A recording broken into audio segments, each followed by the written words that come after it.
Welcome to the Her Story Circle podcast, the podcast that brings you the extraordinary tales of everyday women who are changing the world. I'm your host, Gertrude Mache, and I'd like to acknowledge traditional custodians of the land on which we meet today. I also like to pay my respects to elders, past, present, and emerging. Every week, we dive into the lives, challenges, and triumphs of women from all four corners of the globe. We're here to inspire, enlighten, and connect, sharing stories that uplift and empower. So grab a cup of coffee, settle in, and join us as we explore the incredible journeys of women shaping our future. This is Her Story, where every woman's voice matters. Hello, everybody, and welcome back to the Her Story TV and the Her Story podcast. This is Gertrude Mache here in beautiful Melbourne, Australia today. And I am blessed with the presence of yet another fascinating young woman. Welcome, welcome, welcome to our tribe. Please tell everybody your full name, where you're based, how old you are, and share your story with us today.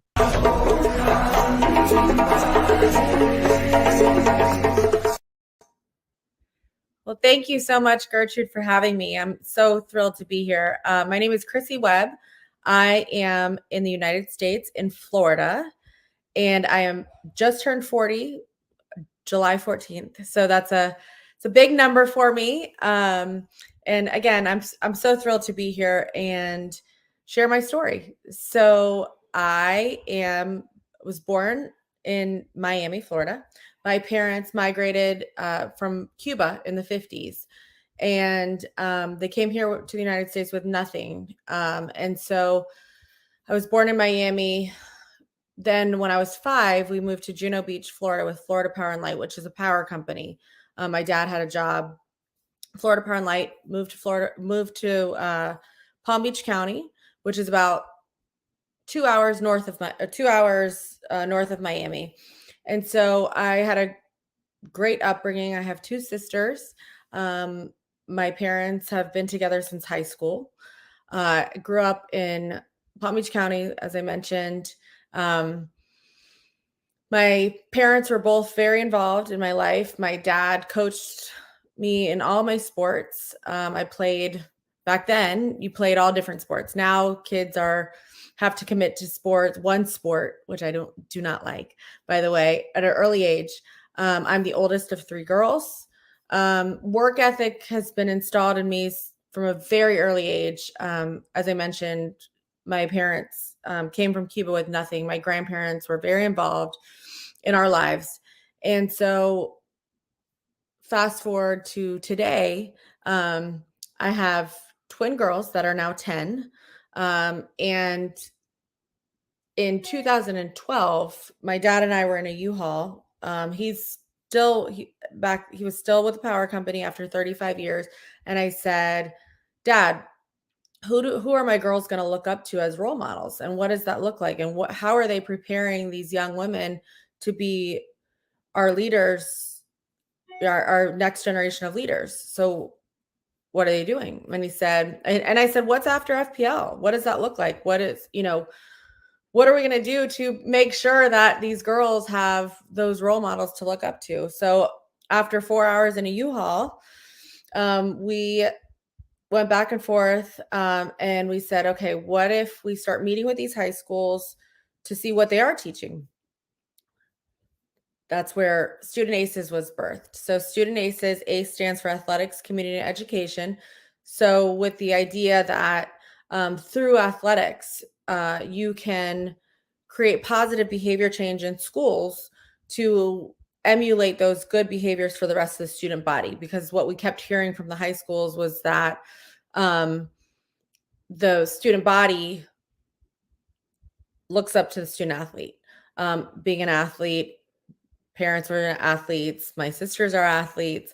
That work ethic, that drive, how do you make sure that, again, other kids can look up to that? So we started a pilot program back in 2013. We are a charity organization, started a pilot program took 32 student athletes and said, okay, what are those core values? What are those values that we want to make sure that every student has the opportunity to have? So it's respect, it's trust, it's sacrifice, it's work ethic, it's personal brand, it's ethics and morality.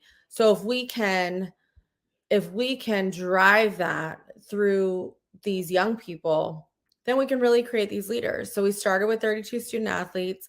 We met once a month in a central location. So these are kids from different backgrounds, different ethnicities, different experiences that came together and worked on problem solving, on case studies. And I'll tell you, it was so impressive. So that was our pilot program. So that was in 2013. Then from there, we said, okay, there's something here. There's something really powerful here. So in 2014, we said, okay, we're going to take 64 students. So we doubled the amount of students,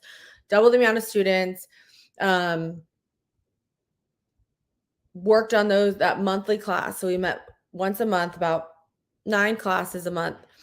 Then from there, we tripled. And then in 2017, my dad said he had big news for our family and he was officially retiring. So he retired in 2016, 17 to do this full time with me. From there, we had these monthly classes that were teaching these core values.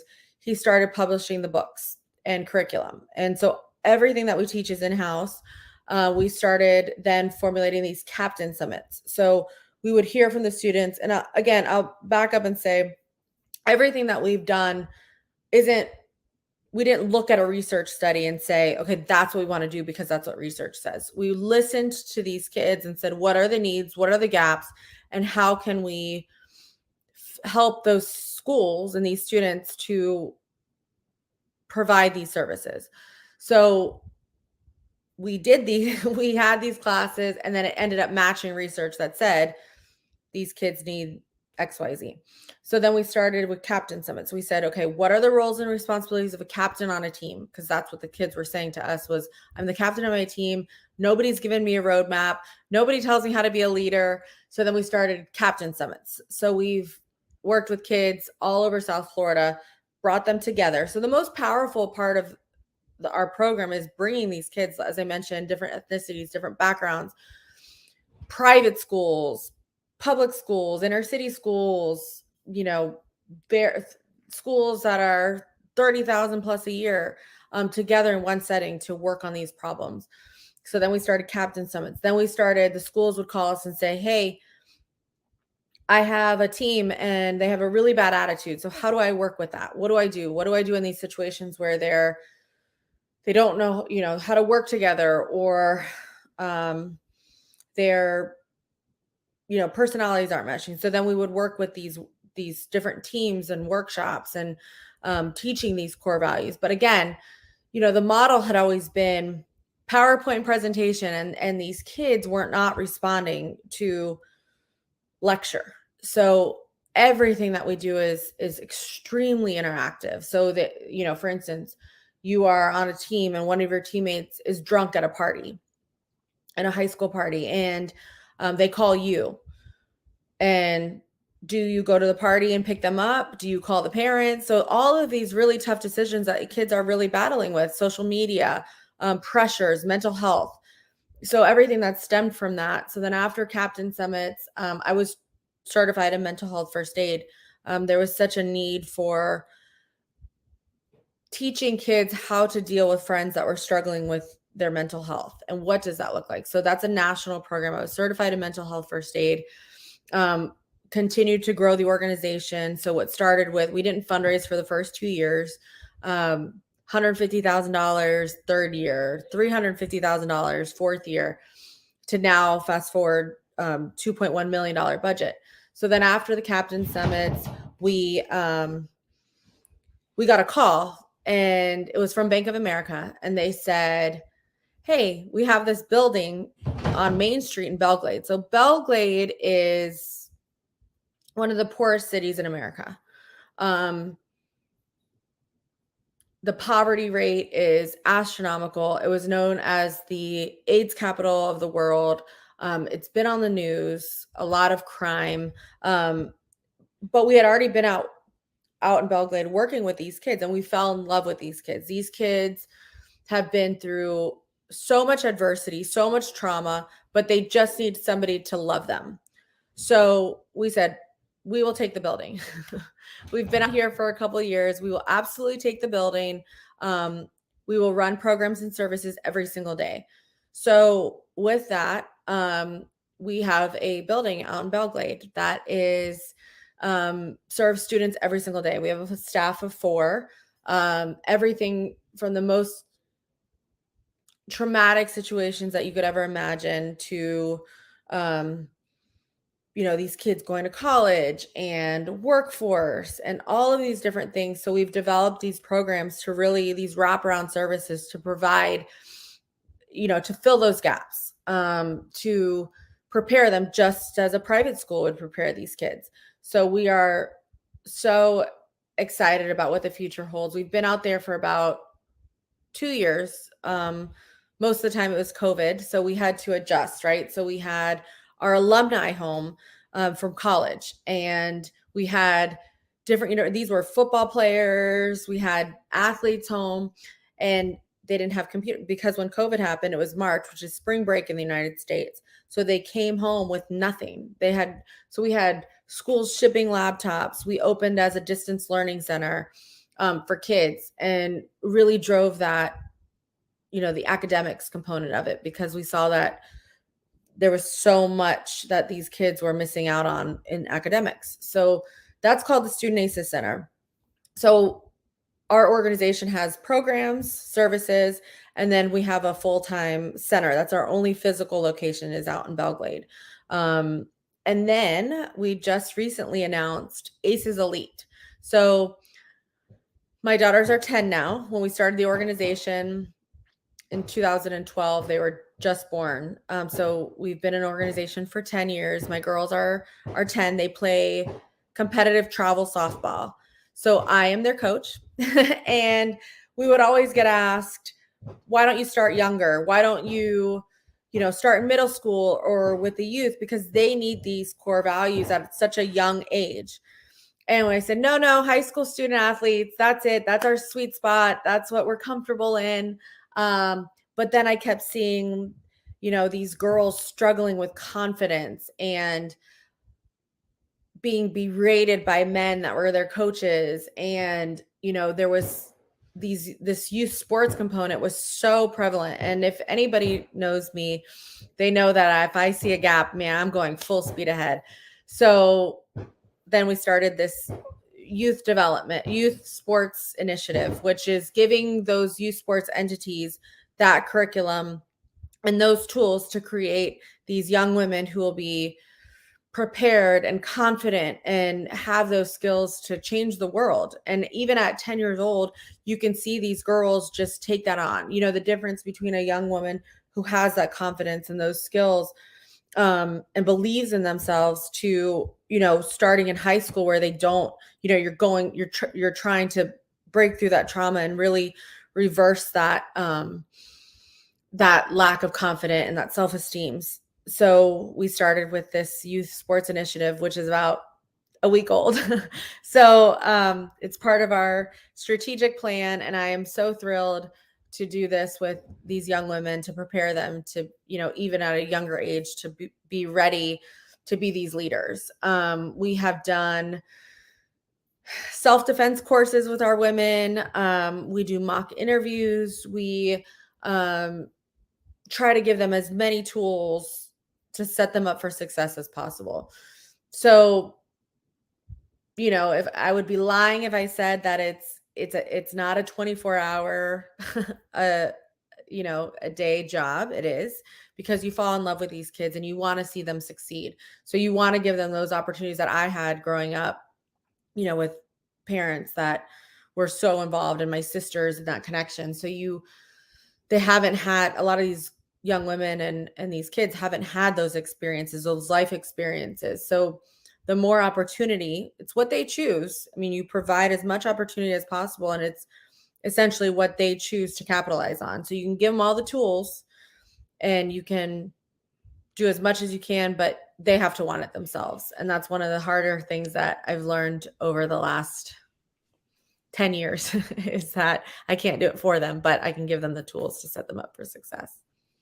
Wow.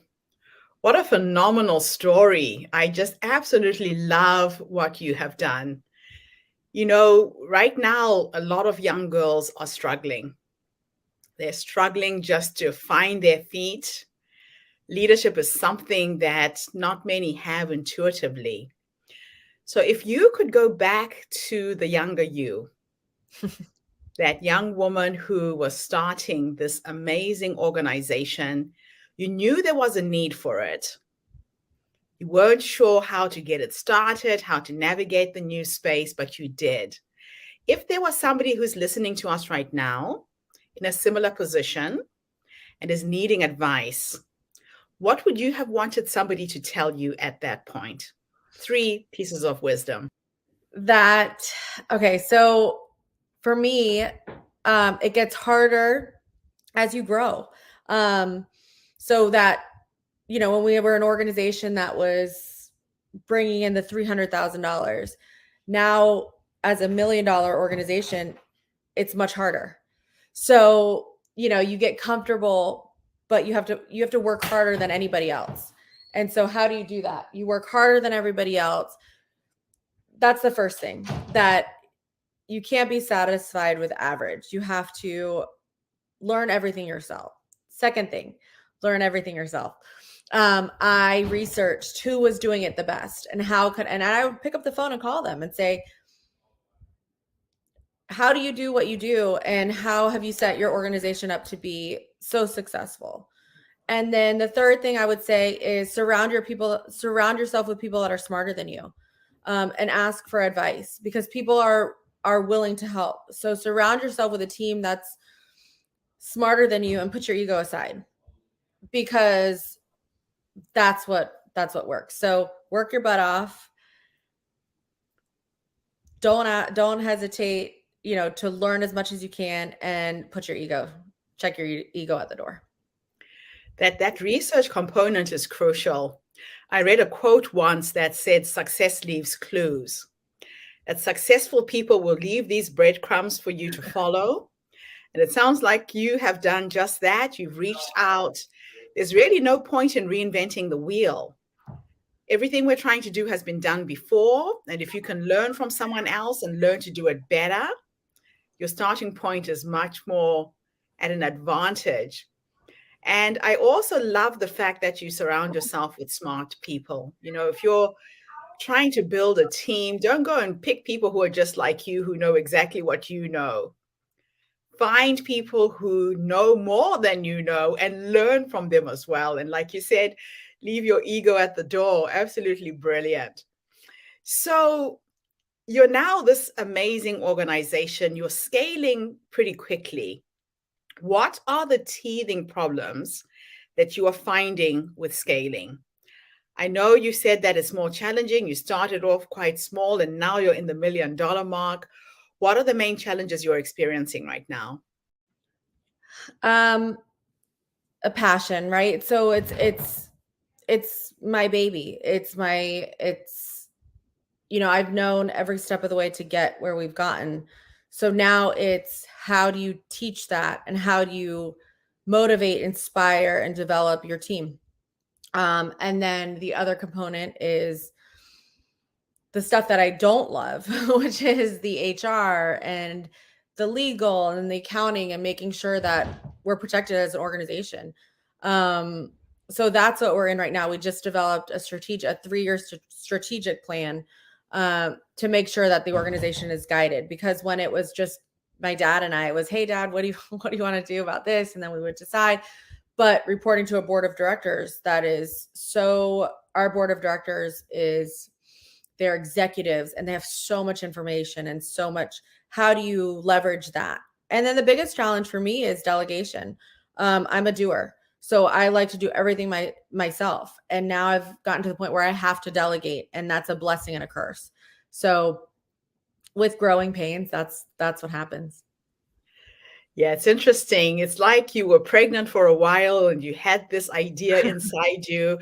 Now the baby is out into the world. It's got legs. It's starting to walk, and you still want to hold on to it and not quite Mhm. let go, right?